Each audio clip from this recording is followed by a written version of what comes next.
Ana Brnabić ulazi u današnju sednicu Skupštine sa jasnom porukom. Budžet za 2026. je najvažniji dokument za građane. I odmah šalje dve stvari, optimizam i kritiku. Prvo, nada se konstruktivnoj raspravi vlasti i opozicije, iako opozicija bojkotuje sednicu.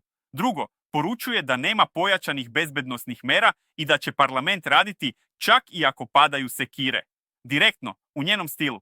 Brnabić brani budžet koji predviđa više prihoda nego ove godine, oko 68 milijardi dinara više, i kaže da je vlast spremna da prihvati smislene amandmane.